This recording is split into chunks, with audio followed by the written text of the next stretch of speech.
Hey guys, Looney here, back at you with another short little Autel rant, I guess, slash minor review of the Autel bt506 battery and electrical system tester for your Autel scan tools.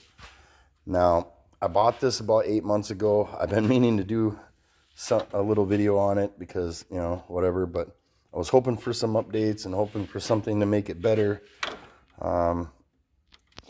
Let's just get right into it. Now, these can be found on Amazon for about 175, 180 bucks. Not the worst deal ever. You can find way cheaper, better battery testing solutions out there. So that being said, we're just going to go ahead, jump right into the testing here. I'll show you what the real problem is. All right, so we connect that to our battery. We got to figure out what's our cold cranking amps. Looks like we got 560 there. We're going to go into the battery test. Obviously, we're going to do in vehicle. Now, this is a new screen. I don't know if they did an update to it or whatnot, but let's go ahead. It's going to tell us it should do it without this, but it's going to tell us to do this anyways, and that's the point I'm trying to get to. Because it should just work. We should just be able to, we should just be able to skip all this, and we should just be able to make year, model in, and cold cranking amps, and just run through your test. The VIN and all the, license plate information, all that stuff is nice if you're planning on doing a printout for some reason or another. Maybe the customer wants to take and do, a second opinion or whatnot, and they want to bring that printout to their personal mechanic or someone else.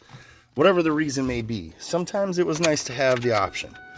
So we put that in, we turn the key on, or wait for that to connect. Should hear a little beep here soon.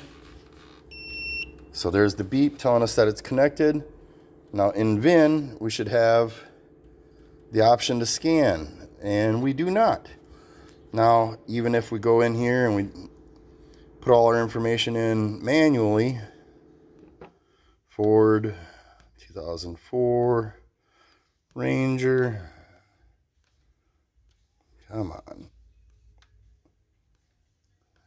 Oh, right there. Okay.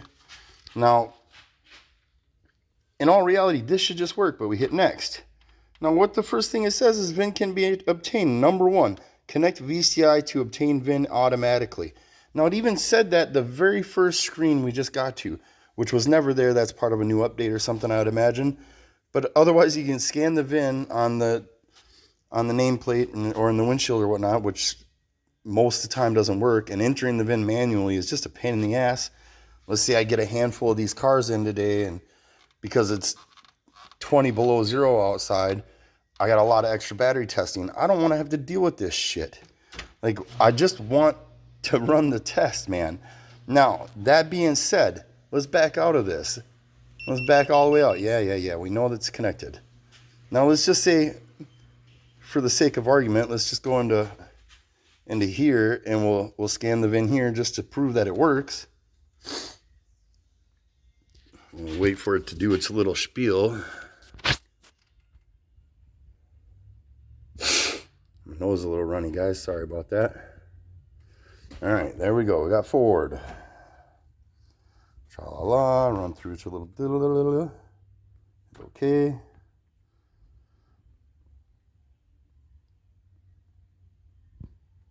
And this does take kind of a minute. Considering another part of this scan tool that bugs me is it scans, and then it brings you to options, and then you hit read codes, view live data, blah, blah, blah, all the other different options. But it already scans the codes. If I did printout and I just print it at the printer, it'll tell me what all the codes are. But in order to view them on the screen here, I have to go into a whole nother menu and run through the scan again. But, I mean, I digress. Let's just look through some of this and see if battery testing is in here anywhere. Nope. We got auto. Oh, that's not what I meant to do. Back. Okay. We'll back out and we'll go into hot functions. Maybe it's in there. Nope, nothing in there for battery. And service. Electrical. Washer and wipers. So no, it's not in there. Powertrain, maybe it's in there. Nope. So, I mean, there's no battery test in here. I mean, vehicle profile, I mean, that's dumb. But anyways, now we know all that happens. Let's just go back and we'll escape out of here. It's going to do its little beeping at us. There we go. And then we go back into the battery tester. Since now we've already scanned the car, we know the car is there. We should be able to go in here, in vehicle test, and it should show up.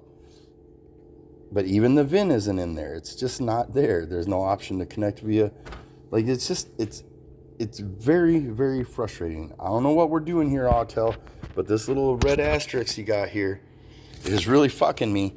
Pay 100, $180, $200. I bought this off of a tool truck, so I'm sure I paid more than what it's going for on Amazon. I'm positive. But it's basically a $200 waste. I've had this thing for 8 months, and most of the time, I end up coming over here and grabbing this Midtronics one because it still prints, it still gives us ripple, it still reads all the information properly. And if I need more accurate, we'll grab one of these guys, and we'll use this. But the problem is, like, I like the Autel thing. I like the idea of it. I like the printouts. They look nice. They look professional. But I mean, if you don't want to use the printouts and you just want to run the test, why won't they give us the option? The fuck are you doing to us, Autel? Anyways, that's my little 7.5 minute rant for you guys today. My little Autel problems. Anyways, thanks for watching. See you next time.